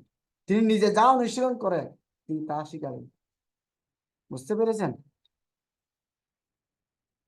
তার ইন্দ্রিয়গুলো অবশ্যই তার বশীভূত থাকবে, তিনি হবে সংযত ইন্দ্রিয়। যদি কোনো গুরুদেবের ইন্দ্রিয়গুলো অসংযত থাকে, তিনি যদি তার শিষ্যদের ইন্দ্রিয় সংযমের শিক্ষা না দেন, তাহলে তিনি গুরু হওয়ার যোগ্য নন। ষোড়শ শতাব্দীর একজন বৈদিক দার্শনিক, ভগবান শ্রী চৈতন্য মহাপ্রভুর একজন অগ্রগণ্য শিষ্য শ্রীপাদ রূপ গোস্বামী উপদেশামৃত গ্রন্থে লেগেছেন, বাচো বেগ ক্রুদ বেগ জিহ্বা উদর উপস্থ বেগ এতান বেগাঞ্জ বিশহতি ধীর সর্বমপিমাম পৃথিবীম শশিষা। যিনি যে সংযম ব্যক্তি বাক্যের ব্যাগ, ক্রোধের ব্যাগ, জিহ্বার ব্যাগ, উদরের ব্যাগ, উপস্থের ব্যাগ, মনের ব্যাগ, এই সর্বেগ দমন করতে সমর্থ, তিনি সমগ্র পৃথিবী শাসন করতে পারেন, তিনি গুরু হতে পারেন। একজন গুরু হবেন সত্যনিষ্ঠ, সকলের সুহৃদ, অনিন্দুক এবং সকল জীবের কল্যাণকামী। তিনি নিজে তার ইন্দ্রিয় জল্পনা কল্পনার দ্বারা কোন রকমের মনোধর্ম তত্ত্ব উদ্ভাবন করেন না। তিনি কেবল তার গুরুদেবের নিকট হতে প্রাপ্ত বাণী যথাযথ নির্ভেজাল ভাবে উপস্থাপন করেন। তাই প্রকুর বৌদ্ধিক উৎকর্ষ থাকলেও কোন ব্যক্তি যদি ব্যক্তিগত চরিত্র সন্দেহজনক হয়, তিনি যদি স্বার্থ বাসনা যুক্ত ভোগ লিপ্স হন, তিনি গুরু পদবাচ্য হন। যেহেতু ভগবান হচ্ছেন গুরু পরম্পরার আদি উৎস, যিনি পরম তত্ত্ব জ্ঞান প্রদানের সমর্থ, যেহেতু ভগবান হতে পরম্পরার দ্বারা ওই একই জ্ঞান অবিমিশ্রভাবে প্রবাহিত হয়ে আমাদের কাছে পৌঁছায়, সেজন্য আমরা সে পরম সত্য উপলব্ধি করতে পারি এবং আমাদের জীবন সার্থক করতে পারি। প্রত্যেক সভ্য মানুষের কর্তব্য হচ্ছে এরকম একজন প্রামাণিক তত্ত্বজ্ঞানী ব্যক্তিকে গুরু রূপে গ্রহণ করা, তার নিকট থেকে জ্ঞান লাভ করা এবং এইভাবে জীবনকে সফল করে তোলা। ঠিক যেমন সুইচ টিপে আলো জ্বালা মাত্রই একটি ঘন অন্ধকার ঘর নিমেষে আলোকিত হয়ে ওঠে, তেমনি দিব্য জ্ঞানের জ্যোতির প্রভাব দ্বারা অজ্ঞান তমসাবৃত হৃদয় কন্দর আলোক উজ্জ্বল হয়ে ওঠে। এইভাবে জ্ঞান দীপ্তি দ্বারা উদ্ভাসিত হলে মানুষ শাশ্বত অমৃতময় সুখ লাভ করতে পারে। বুঝতে পেরেছেন? এ হচ্ছে গুরুদেবের যোগ্যতা। তাকে অবশ্যই একজন কৃষ্ণ ভক্ত বৈষ্ণব হতে হবে। যিনি বিহার শাসনে বসবে তাকে কৃষ্ণ তত্ত্ববর্ত হতে হবে, তাকে 4টা নিয়ম পালন করতে হবে। কোনো রকমের আমিষ আহার করা যাবে না, কোনো রকম দুতা ক্রীড়া করা যাবে না, কোনো রকম জুয়া খেলা যাবে না, কোনো রকম অবৈধ খারাপ সঙ্গ করা যাবে না, এবং তাকে কৃষ্ণ তত্ত্ব বিজ্ঞান উপলব্ধি করতে হবে, কৃষ্ণ তত্ত্ব বলতে হবে এবং গুরু পরম্পরায় থাকতে হবে, বৈষ্ণব হতে হবে, হরির নাম প্রদান করতে হবে। বুঝতে পেরেছেন? এখনকার সমাজে তো একাদশীও প্রচার করে না, হরি নাম প্রচার করে না, কেবল নিজের নামটাই প্রচার করে। সেজন্য আপনাদের সাবধান হতে হবে। কারণ গুরু কিভাবে বুঝবেন? গুরু সাধু শাস্ত্রের মাধ্যমে যাচাই করতে হবে। কিসের মাধ্যমে? শাস্ত্রের মাধ্যমে। কোন বিতর্কিত বিষয় সিদ্ধান্ত উপনীত হওয়ার জন্য একটি পরীক্ষা সামঞ্জস্য বিধানের ব্যবস্থা রয়েছে। গুরু সাধু শাস্ত্র, গুরুদেবের শিক্ষাকে অবশ্যই সাধুর সিদ্ধান্তের সঙ্গে সামঞ্জস্য হতে হবে এবং ওই সিদ্ধান্তটি আবার হতে হবে প্রত্যক্ষভাবে শাস্ত্র অনুরূপ। কেউ তার গুরুদেবের নিকট থেকে যে জ্ঞান শ্রবণ করেছেন তিনি তার প্রামাণিকতা যাচাই করতে পারেন ওই তত্ত্ব পরম্পরার দ্বারাই অন্যান্য পূর্বতম আচার্যবৃন্দের প্রদত্ত জ্ঞানের সঙ্গে এবং শাস্ত্রদূত জ্ঞানের সঙ্গে সম্পূর্ণ সুসামঞ্জস্য কিনা তা বিচারের মাধ্যমে। এ হচ্ছে পূর্ণ অভ্রান্ত জ্ঞানের প্রমাণ। অর্থাৎ আপনার গুরুদেবের কার্যকলাপের সাথে গীতার কথার সাথে মিল থাকতে হবে। গীতায় কৃষ্ণ বলছে মন মানা বাবা মদ্ভক্ত মজ্জাজি মান নমস্কার, আমার ভক্ত হও, আমার পূজা করো, আমাকে নমস্কার করো, আমাকে আত্মসমর্পণ করো। করে এই সংসারে মানুষ কৃষ্ণ ভক্ত হচ্ছে, কৃষ্ণ সেবা করছে, তো এইভাবে তাদেরকে ঠকাচ্ছে। বুঝতে পেরেছেন? এগুলোর আরো বহু রেফারেন্স আছে। সকলেই গুরুদেবের, হ্যাঁ, এভাবে আমরা শাস্ত্রের মাধ্যমে কি করব? যাচাই বাছাই করবো একজন সদ্গুরু কিনা। তো এরকম শাস্ত্রের মধ্যে দেখা যাচ্ছে সদ্গুরু যেরকম যোগ্যতা আছে শিষ্যেরও এরকম যোগ্যতা থাকতে হবে। বুঝতে পেরেছেন? ভগবদ গীতার 4র্থ অধ্যায়ে বলা হয়েছে, 4র্থ অধ্যায় 34 নম্বর শ্লোকে বলা হচ্ছে এবং ভাগবতমের 11তম অধ্যায় 11তম স্কন্ধ 3য় অধ্যায় 21 নম্বর শ্লোকে বলা হচ্ছে তস্মাৎ গুরুম প্রবর্ধতে জিজ্ঞাসু শ্রেয়োত্তম। শিষ্য হবেন জীবনের চরম চিরন্তন, লক্ষ্যের বিষয়ে আন্তরিকভাবে জিজ্ঞাসু। মানে ছাত্র হচ্ছে তারা, একজন শিক্ষার্থী হচ্ছে সে যে পরম সত্য সম্বন্ধে, পরম তত্ত্ব সম্বন্ধে জিজ্ঞাসা করে, তার জীবনের উদ্দেশ্য সম্বন্ধে জিজ্ঞাসা করে। তো জিজ্ঞাসা করতে হবে এরকম, শুধু উল্টা পাল্টা প্রশ্ন করলে হবে না। প্রশ্ন কিভাবে করবো সেটাও বেদায় নির্দেশ করতেছে। জিজ্ঞাসা শ্রেয় উত্তম, উত্তম প্রশ্ন জিজ্ঞাসা করতে হবে, যে প্রশ্ন আমার জীবনে লাগে। তাই জীবনের চিরস্থায়ী পরম কল্যাণ হচ্ছে পারমার্থিক কল্যাণ। শিষ্যকে হতে হবে এই বিষয়ে অত্যন্ত অনুরাগী। তাই গীতায় বলছে তদ্বিদ্ধি পরিপাতেন পরিপ্রশ্নেন সেবয়া উপদীক্ষান্তিতে জ্ঞানম জ্ঞানীনস্তত্ত্বদর্শী। তদ্বিদ্ধি, তা আপনি জানবেন, পরিপ্রাতেন, প্রথমে আপনাকে সারেন্ডার হতে হবে। ওই আমি কলসি এবং ডাকনার উদাহরণ দিয়েছিলাম, বুঝতে পেরেছেন? ডাকনা বলছে কলসিকে তুমি সবাইকে পানি দাও, কিন্তু আমাকে তো পানি খেতে দাও না। তো কলসি বলছে যারা আমার কাছে পানি খেতে আসে মাথা নত করে পানি দিলে তারা পানি খায়, তুমি তো আমার মাথার উপরে আসো, তুমি পানি কিভাবে খাবে? সেজন্য আগে গুরুদেবের কাছে কি হতে হবে? তদ্বিদ্ধি পরিপাতেন, তার স্মরণে সারেন্ডার হতে হবে, তাকে প্রণাম নিবেদন করতে হবে। তারপরে কি করতে হবে? পরিপ্রশ্নের সেবয়া, তাকে সেবার দ্বারা সন্তুষ্ট করতে হবে, অকৃত্রিম বিনম্র সেবার দ্বারা সন্তুষ্ট করতে হবে, এবং বিনম্র চিত্তে প্রশ্ন জিজ্ঞাসা করতে হবে। উপদীক্ষান্তিতে জ্ঞান, তখন তিনি আপনাকে কি করবে? উপদেশ প্রদান করবে। কেন উপদেশ প্রদান করবে? জ্ঞানী নস্তত্ত্বদর্শী, কেননা সেই জ্ঞানটা তিনি ইতিমধ্যে জানেন। তখনই আদৃশ্যের দিব্য জ্ঞানটা কি হতে পারেন? লাভ করতে পারেন। শিষ্যের চিন্তাধারা হবেন এরকম, আমি ভগবান সম্বন্ধে কিছুই জানি না, এজন্য আমি বিনম্র চিত্তে আমার গুরুদেবের নিকট থেকে শ্রবণ করি। যদি শিষ্য এমন চিন্তা করে যে সবকিছু তার জানা হয়ে গেছে, তাহলে এটাই বুঝতে হবে যে তার প্রকৃতপক্ষ কোনো জ্ঞানী নেই। একবার এক যুবক একজন গুরুর কাছে ভগবান সম্বন্ধে জানার জন্য উপস্থিত হলো। গুরুদেব বলা শুরু করলেন, কিন্তু যুবকটি তখনই বলে উঠলো, জানি জানি, আমি ওটা জানি, আমি ওটা জানি প্রভু, ওটা বলেন, আমি ওটা জানি প্রভু, আরেকটা বলেন। সেজন্য 6 রকমের শ্রোতা আছে। আমি একটা ক্লাস আপনাদেরকে বলেছিলাম, একটা হচ্ছে ব্যাংক শ্রোতা, এই কান দিয়ে ঢুকবে, শুনবে, এই কান দিয়ে বের করে দিবে। আরেকটা হচ্ছে কাকশ্রোতা। ব্যাংক শ্রোতা, কাকশ্রোতা। কাকশ্রোতা কি করবে? কোন একজন বক্তা বলতেছে, ওই বক্তার মধ্যে কি ভুল করতেছে, কি ভুল বলতেছে সেটা খুঁজে বের করবে। কাক যেরকম এক জায়গায় বসে মানুষের মস্তকে ময়লা তোলে, ওর কাজ হচ্ছে ময়লা চড়ানো। বুঝতে পেরেছেন? এই ধরনের শ্রোতা হচ্ছে কাক শ্রোতা। আরেকটা হচ্ছে শ্রিয়াল শ্রোতা। শ্রিয়াল শ্রোতা মানে এখন যেটা বললাম, আপনি বলবেন পণ্ডিতমি করবে, শিয়াল পণ্ডিত বলা হয় না, প্রভু এটা জানি জানি, প্রভু আরেকটা বলেন, প্রভু এটা জানি জানি। এই ধরনের শ্রোতাগুলো হচ্ছে শিয়াল শ্রোতা, পণ্ডিত। এইরকম ব্যক্তিরা কখনো কি করতে পারে না? জ্ঞান লাভ করতে পারে। আরেকটা হচ্ছে কি? হংস শ্রোতা। হংস মানে হাঁস, রাজহংস। তাকে দুধ এবং পানি যদি মিক্স করে দেন, সেখান থেকে সে দুধটুকু খাবে। বুঝতে পেরেছেন? এরকম ব্যক্তি। তো সেজন্য আমাদের ওই রকম হংস শ্রোতা হতে হবে।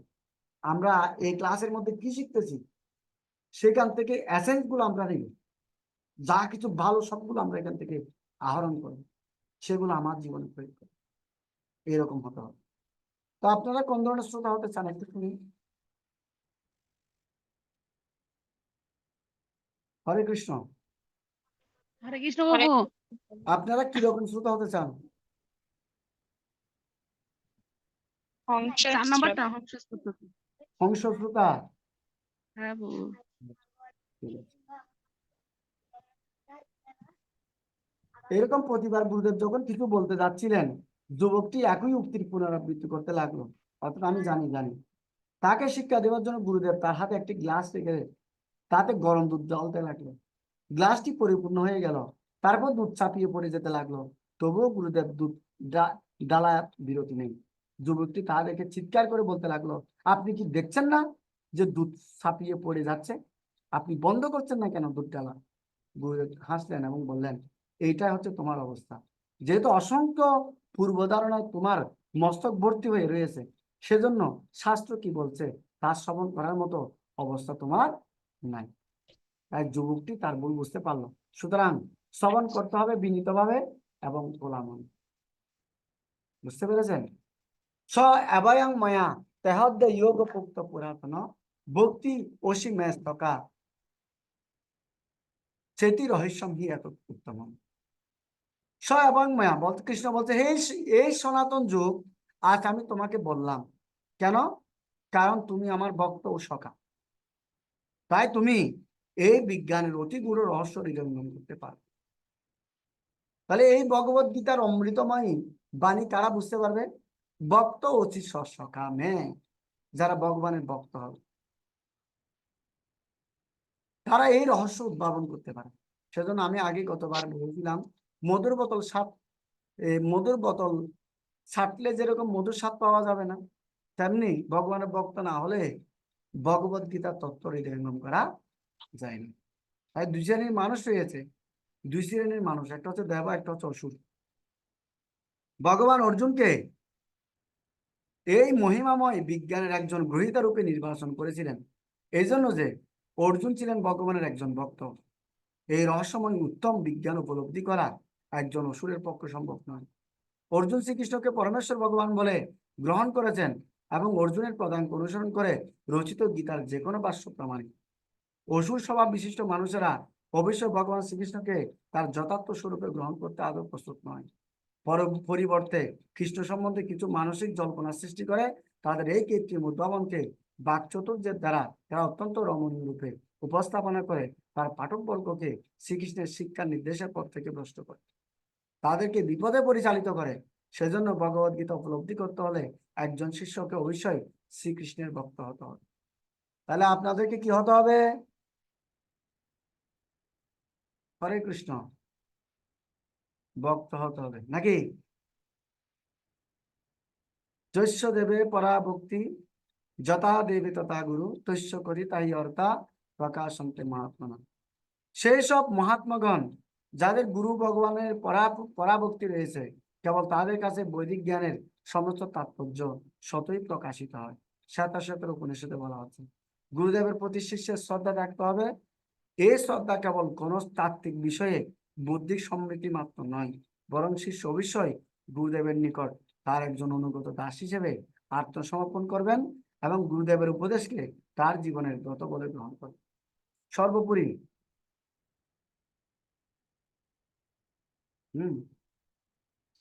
তো সর্বোপরি কি হবে?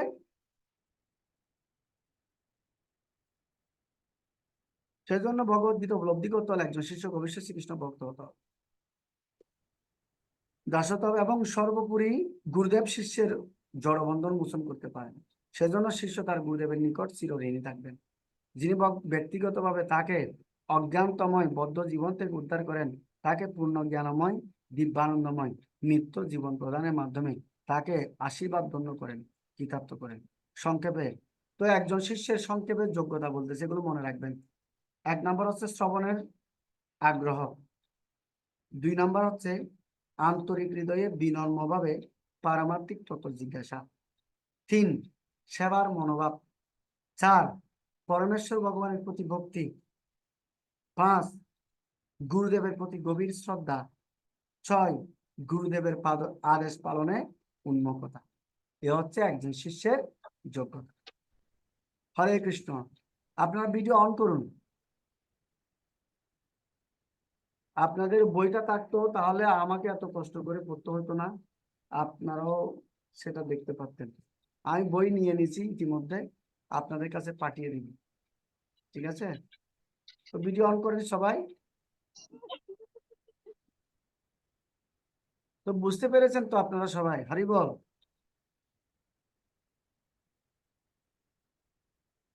আর এই ভগবত গীতাতে টোটাল 5টা মূল তত্ত্ব আলোচিত হয়েছে।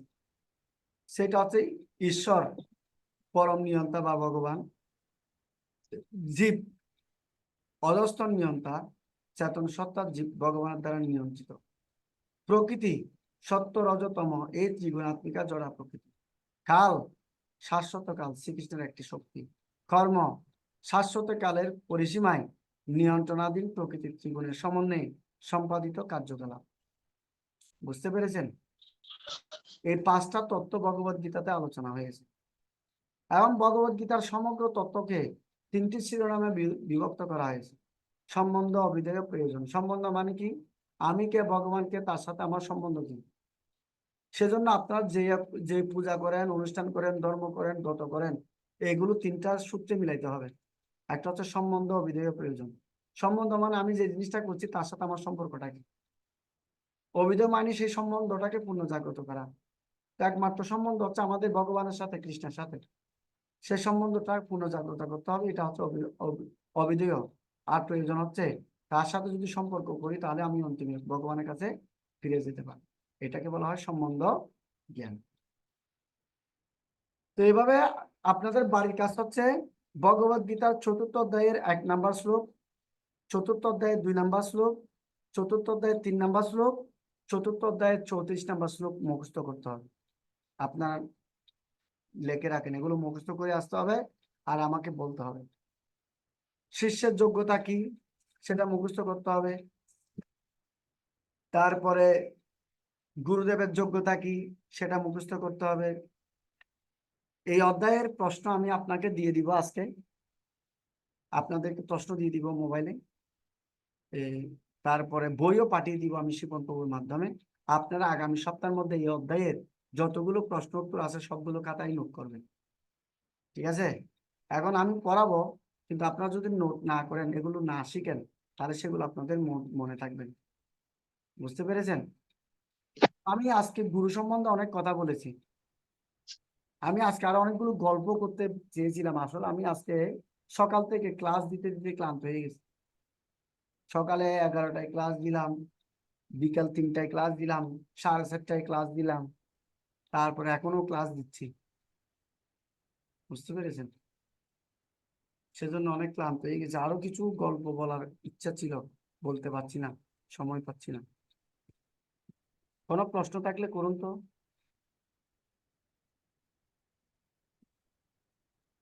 হরে আজকে কৃষ্ণ বাবু, হ্যাঁ বলুন। আহ, কিছুদিন আগে একটা প্রথম ক্লাসে যখন করছিলাম আর কি, ওই সময় বলছিলেন যে আমাকে যে কেউ একজন বলছে, প্রশ্ন করছে আর কি, টাকা পয়সা থাকলে তো মানুষকে দেখাতে হবে। তো আমার কথা হচ্ছে, আমি ভালো একটা কাপড় কিনলাম, আমি প্রসাধনী হয়তো বা ভালো একটা কিছু কিনলাম, এটা কি ভগবানকে দেখানো উচিত না আমাদের নিজেদের মধ্যে রাখা উচিত? সেজন্য আপনার মনোবৃত্তি হওয়া উচিত আমি কৃষ্ণের জন্য সাজছি, আর একজন হ্যাঁ। স্ত্রী, একজন রমণী তার স্বামীর জন্য সাজবে। বুঝতে না, পেরেছেন? সাজার জন্য বলি নাই তো প্রভু, ধরেন আমি একটা ভালো একটা কোনো কাপড় কিছুর জন্য নিয়ে মানুষকে দেখানো উচিত না। হ্যাঁ, হ্যাঁ আপনি এখন সাজবেন, আমার কিন্তু সাথে আমার আপনার সাথে একজন তর্ক লিসেন, করে যে আমার টাকা পয়সা আছে, আমি তোকে মানুষকে দেখাবো, আমি ভালো একটা কিনবো, আমি মানুষকে দেখাবো না? আমার সাথে অনেক ঠিক আছে ওনাকে এখন দেখাতে এই জন্য বললো, বলছি। উনি দেখাক, সমস্যা কোথায়? আপনার তাতে হ্যাঁ। চলবে কেন? উনি দেখাক। আচ্ছা বাবু, আমরা এমন এমন অনেক কাজ আছে যে আমরা সঠিক, আমরা সত্যের পথে জানি, আমরা সত্যটা যাচাই করি, কিন্তু এমন পর্যায়ে তর্কের মধ্যে চলে যায় যে উনি ওনার কথাটাই উপরে রাখে। ওই ওই ওই সব ব্যক্তিদের সাথে কি সরে যাওয়া উচিত না, না ওদের সাথে বসে বসে তর্ক করাটা উচিত? আর ঝগড়া না করে আপনি যা কিছু বলবেন শাস্ত্রের সিদ্ধান্তের মাধ্যমে বলবেন। শাস্ত্রের লজিক গুলো রয়েছে, শ্লোক গুলো রয়েছে, রেফারেন্স দেখাবেন, তর্ক করবেন না। তখন শাস্ত্রের কথা বললে কোনো ব্যক্তি আর ইয়া করতে পারবে না। আর এই জগতের মানুষ হরে কিরকম? কৃষ্ণ। হ্যাঁ বলুন। এই জগতের মানুষের একটা প্রভু স্বভাব বলছেন, হচ্ছে, শুনতেছি, এই জগতের মানুষের একটা স্বভাব হচ্ছে আমার আছে, আমি সেটা দেখাবো। এইটা হচ্ছে এই আচ্ছা জগতের প্রভু, আচ্ছা যে বোঝে না তাকে কি বোঝানো উচিত নয়? হ্যাঁ আপনি কিছু বলেন। অবশ্যই। কেউ যখন বোঝে তাহলে না এবং কেউ যদি আপনার থেকে বুঝতে চায়, তাকে অবশ্যই বুঝান, তাকে সহযোগিতা করুন। আচ্ছা আমি কিছু বুঝি না, আপনি কি আমাকে বুঝাবেন না, না আমার থেকে সরে যাবেন তক্র করে? না না, তর্ক করে সরে যাবো কেন? আমরা আপনাদেরকে শাস্ত্র সিদ্ধান্তের মাধ্যমে এই সমস্ত তথ্যগুলো কি করব, বুঝাবো। ঠিক আছে? উম, এটাই তো, হ্যাঁ নাকি? হ্যাঁ প্রভু। তো গুরু সম্বন্ধে অনেক কথা বলছি, আপনাদের কোনো প্রশ্ন আছে গুরু নিয়ে? এখান এখান থেকে লিখে ফেলান, এই যে গুরুদেবের শিষ্যের যোগ্যতা গুলোকে পরীক্ষা আসবে কিন্তু এগুলো স্লাইডে আছে। লিখেছেন, কিছু নোট করেছেন, আমি তো জানি না আপনার। উপাসনা মাতাজির সাথে আরেকটা আছে, এটার নাম কি? মাতাজি ছোট এটা,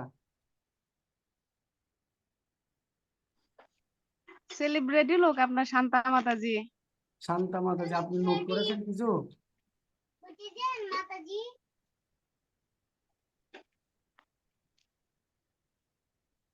ঠিক আছে, কোনো প্রশ্ন? বলুন। দেখ সজিব প্রভু সৃষ্টি কিছু জিজ্ঞেস বলবে? করো। সজিব প্রভু? ওই হরে কৃষ্ণ বাবু ওই সৃষ্টি বলতেছে। আরে বাবা। সজিব প্রভু কিছু বলবে? হরে কৃষ্ণ প্রভু। আরে হ্যাঁ হরে কৃষ্ণ প্রভু। প্রভু ওই হরে কৃষ্ণ বলতেছি যে ওই সৃষ্টি আর কি, ওই যে আপনার সাথী মাতাজি আর ওনার সাথে জয় মাতাজি আছে, যে ওনার মনে হয় একটা মেয়ে আছে, ওর কথা বলতেছিল, আমাকে বলতেছে যে আসে ওরা এখানে আসবে, আসে তো কেন সৃষ্টি ওইদিকে যাবে, কাঠগড় যাবে মন্দিরে।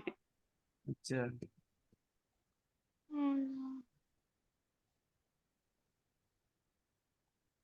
চিন্ময় মোবাইল চিন্ময়।